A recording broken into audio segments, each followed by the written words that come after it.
The Anomaly. Deep Space Monitoring Station Keth-7, edge of HFY Empire territory. The night shift always felt longer in the void between stars. Sensor operator Zixtal stretched his forearms and rubbed his compound eyes with practiced exhaustion. 15 years of watching empty space had taught him that the universe preferred quiet nights, and tonight seemed no different. The holographic displays showed their usual patterns. Trade routes flickering with commercial traffic, patrol ships following their predetermined paths, and mining operations extracting resources from dead asteroids. Zixtal took a sip of his bitter HFY coffee and checked the chronometer. Only 4 hours left until the day shift arrived. He had been monitoring Sector 12 Delta for so long that he could predict when each registered vessel would appear on his screens.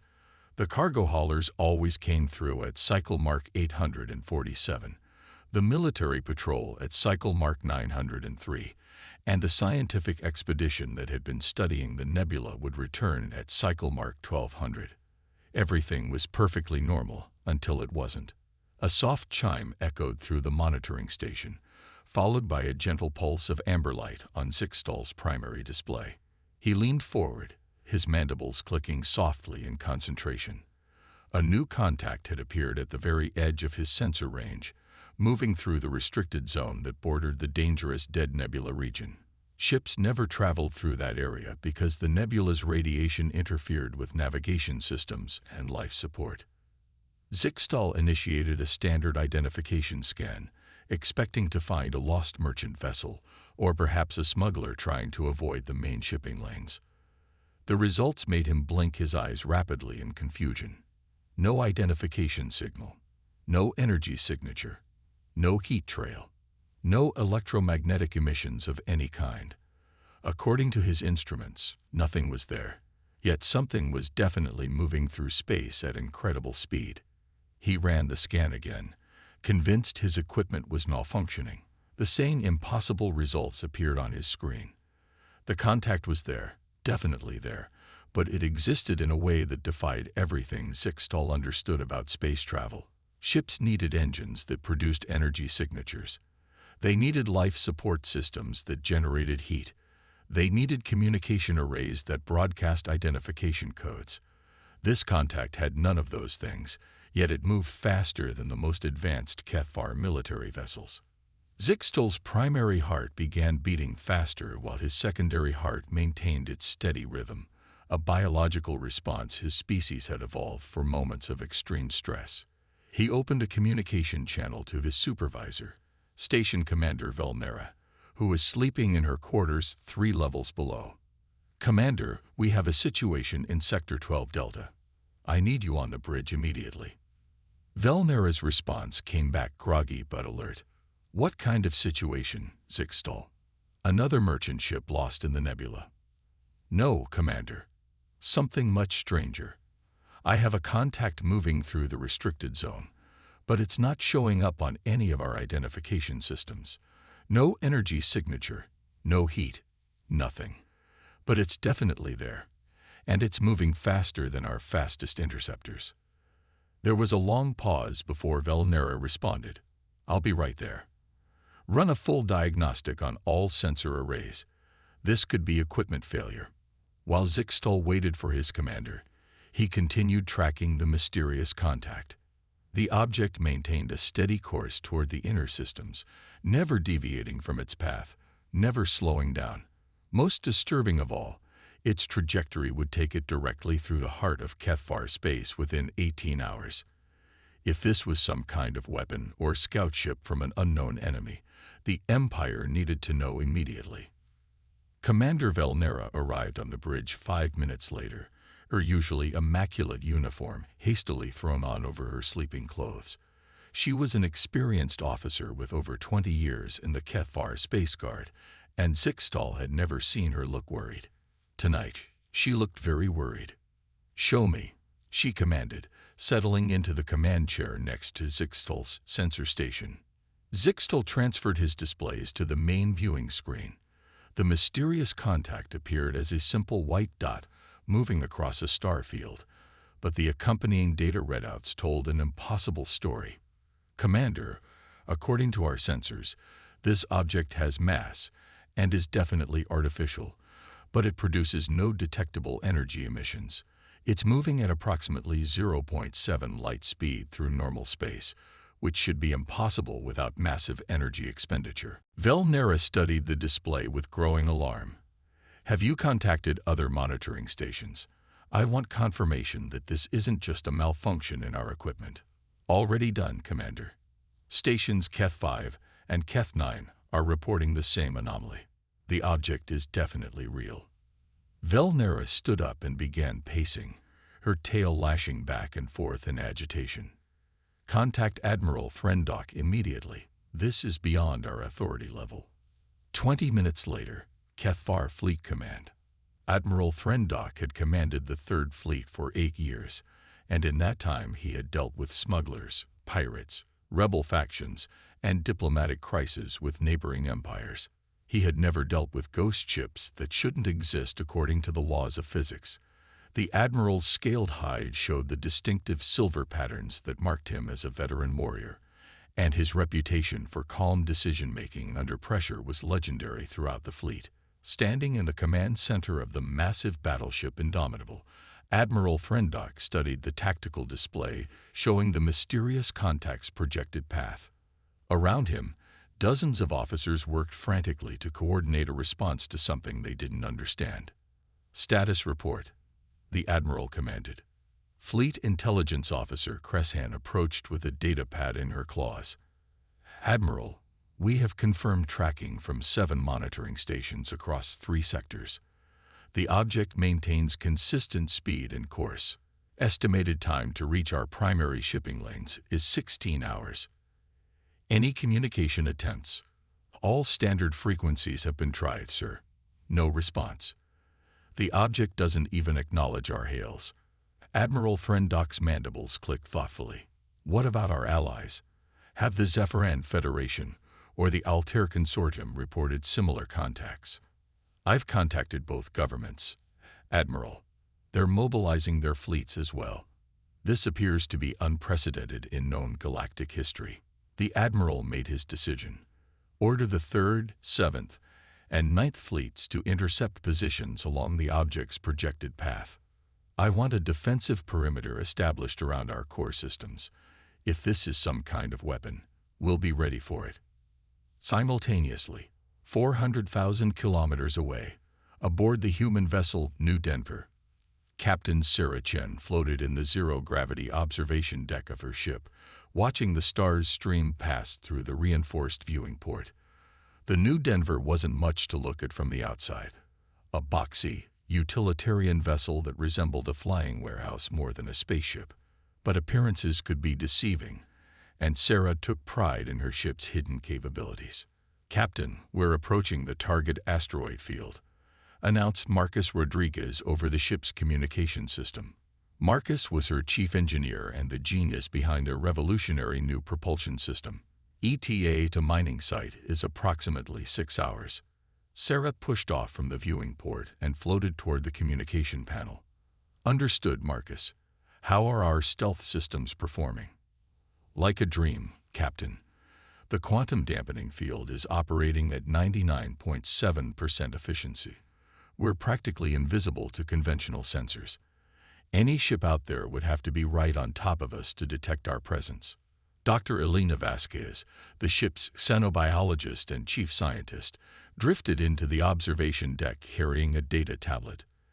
Elena had joined the mission primarily to study any alien microorganisms they might discover in the asteroid belt, but her expertise in alien cultures had proven invaluable during their journey through the outer systems.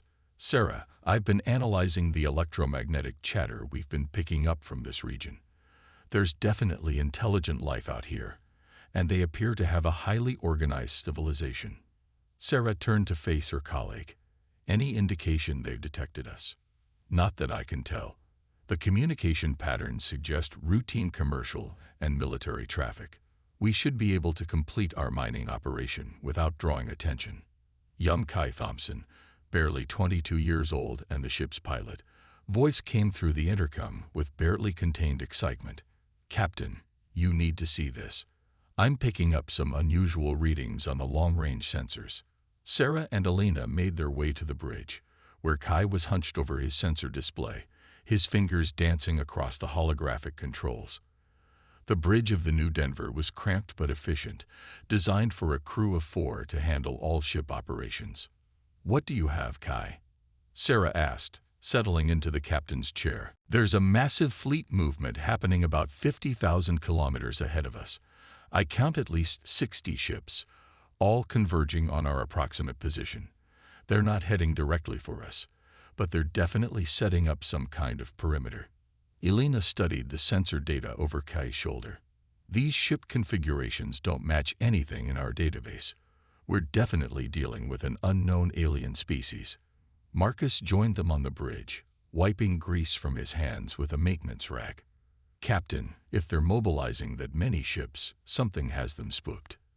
You think they've detected us somehow?" Sarah considered the possibilities. Their mission was supposed to be simple: use their experimental stealth technology to reach the resource-rich asteroid belt in this system, extract rare minerals needed for Earth's expanding space program, and return home without alerting any potential alien civilizations to humanity's presence. The quantum dampening field that Marcus had developed should have made them completely invisible to conventional sensors. "Kai, plot their fleet movements against our course. I want to know if there's any correlation." The young pilot's fingers flew over his controls, overlaying the alien fleet positions with their own trajectory. The result was unmistakable. The alien ships were positioning themselves directly along the path the New Denver would take to reach the asteroid belt. "They're definitely tracking us somehow," Kai announced grimly. Elena looked up from her xenological analysis. "Captain, based on the communication patterns I'm intercepting, these aliens are extremely agitated. Whatever they think we are, they consider us a significant threat." Sarah made her decision quickly. As the captain of humanity's first deep space stealth mission, she had been given broad authority to handle unexpected situations. "Marcus, I need maximum efficiency from the stealth systems. Kai, plot us an alternate course around their perimeter.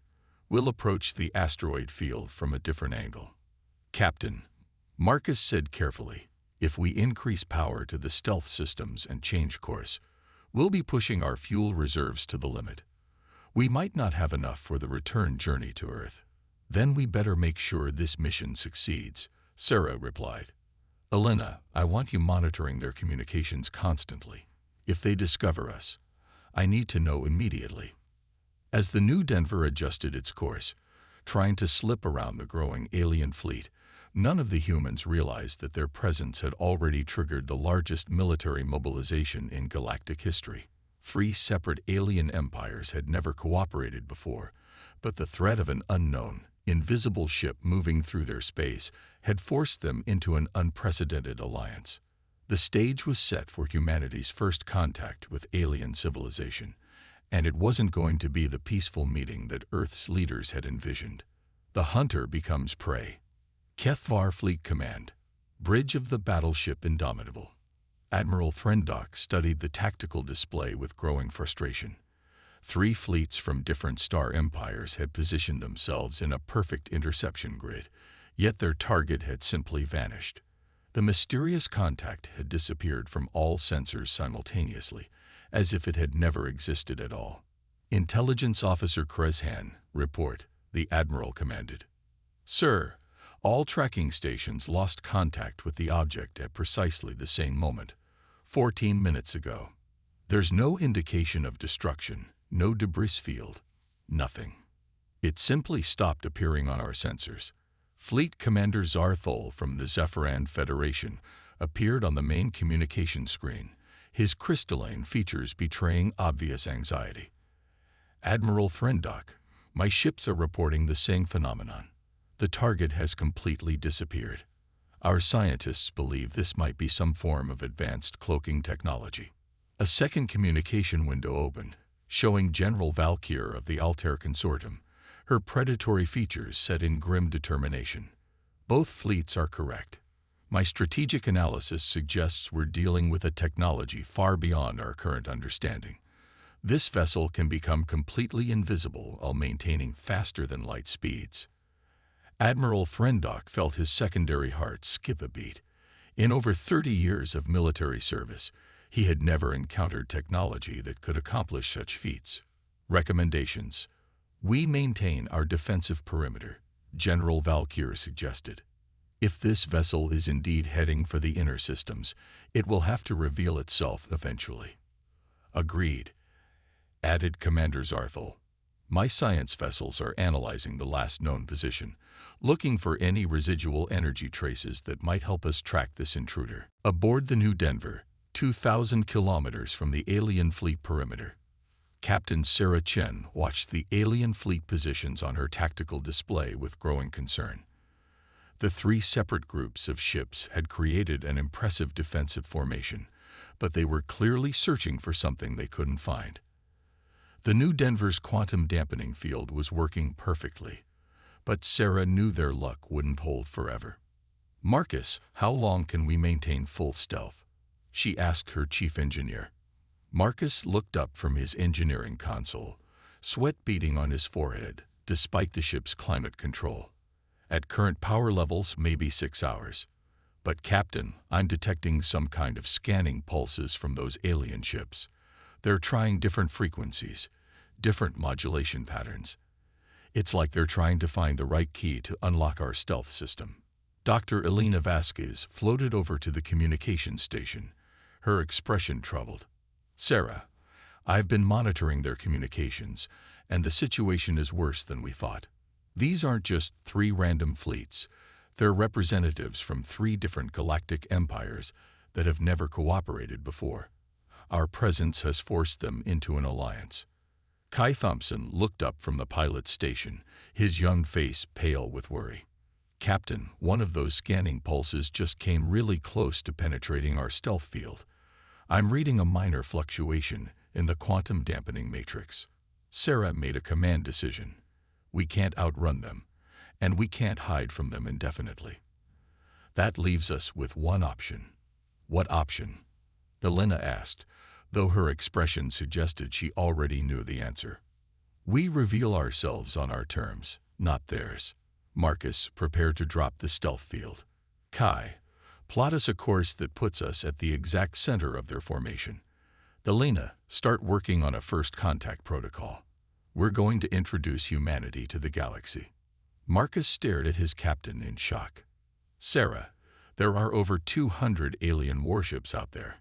If we drop stealth in the middle of their formation, they'll blow us to pieces before we can say hello."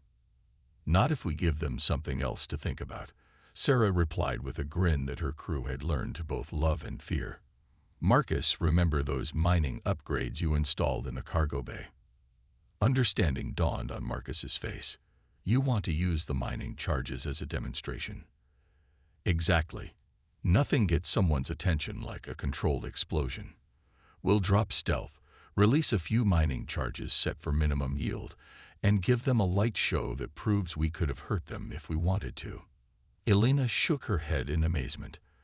"That's either brilliant or completely insane." "Sometimes there's no difference," Sarah replied. "Kai, execute the course change. Marcus, prepare the mining charges. Elena, get ready to broadcast our peaceful intentions in every language you can manage. Kethfar battleship indomitable." 3 minutes later. "Admiral." The sensor operator called out in shock. "Contact reestablished. The object just appeared directly in the center of our formation." Admiral Frendock spun toward the main display, his scales shifting to combat coloration as adrenaline flooded his system. The mysterious vessel hung in space exactly equidistant from all 3 alien fleets, as if mocking their defensive preparations. "All ships, battle stations." The Admiral commanded. "Unknown vessel, you are surrounded. Surrender immediately or be destroyed." The response came not in words, but in action. 6 small objects detached from the mysterious ship and spread out in a perfect sphere around the alien fleets. For a moment, nothing happened. Then space itself seemed to catch fire. The 6 objects exploded simultaneously, creating a spectacular display of controlled nuclear fusion that briefly outshone the system's star. The explosions were perfectly calibrated, close enough to demonstrate incredible power, but far enough away to cause no damage to any of the alien ships. Weapons analysis. Admiral Frendock shouted over the chaos on the bridge. "Sir, those weren't weapons," the tactical officer reported in amazement. "They were industrial mining charges, but the yield was controlled to the exact kiloton. These beams demonstrated they could have destroyed our entire fleet, but chose to give us a fireworks display instead." Aboard the New Denver, broadcasting on all frequencies, Elena announced, "I'm transmitting mathematical sequences, star charts showing our home system, and every peaceful greeting I can think of in 50 different theoretical alien languages." Sarah watched the alien fleets on her tactical display. Any response? "They've powered down their weapons," Kai reported with obvious relief. "Still maintaining battle stations, but they're not targeting us anymore." Marcus looked up from his engineering station with a grin. "Captain, I'm reading massive electromagnetic chatter from all 3 fleets. I think we got their attention." The main communication screen activated, showing the image of Admiral Frendock. The alien's reptilian features were imposing, but his body language suggested curiosity rather than hostility.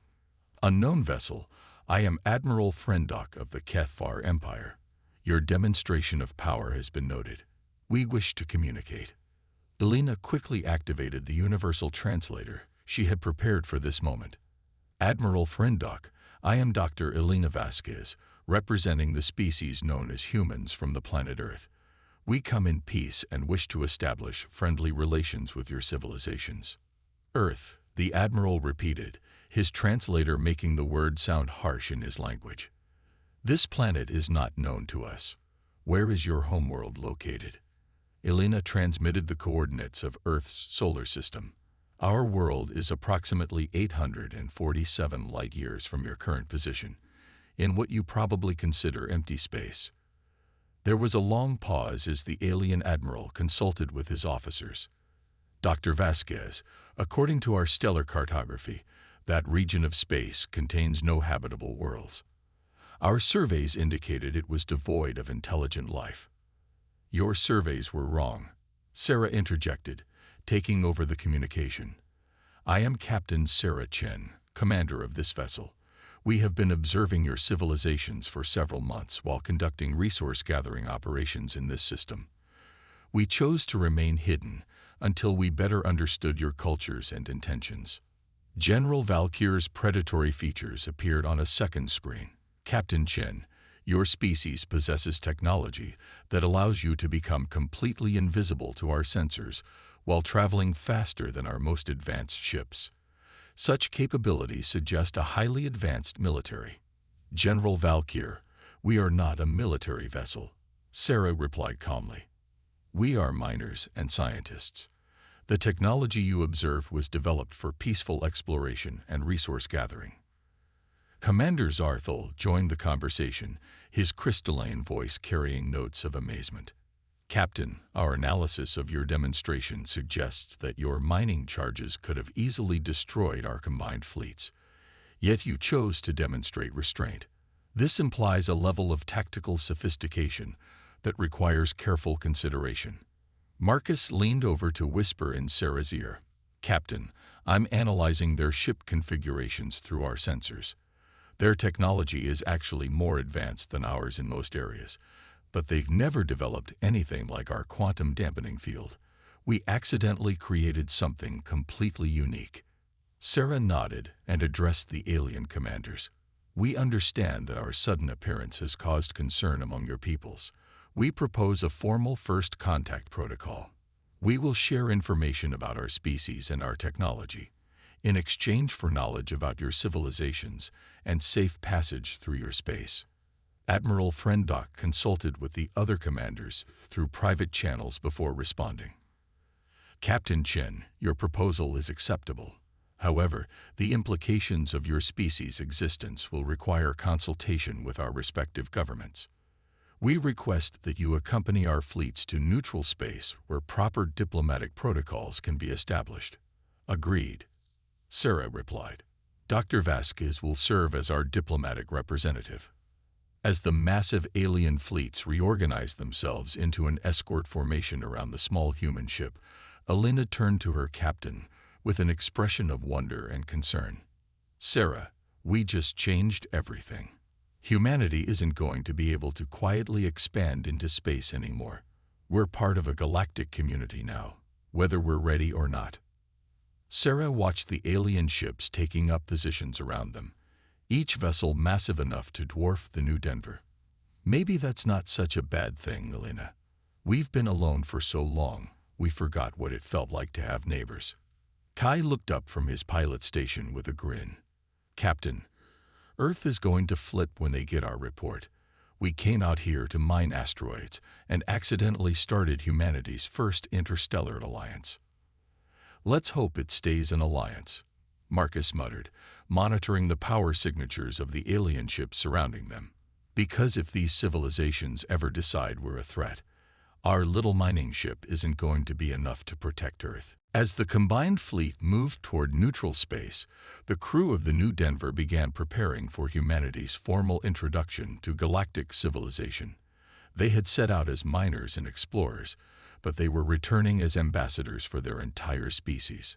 The hunters had indeed become the prey, but in the most unexpected way possible.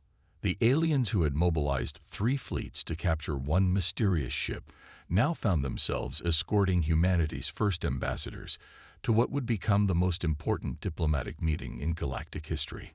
Behind them, the asteroid field they had come to mine continued its silent orbit around an ordinary star, unaware that it had become the site where humanity first announced its presence to the galaxy.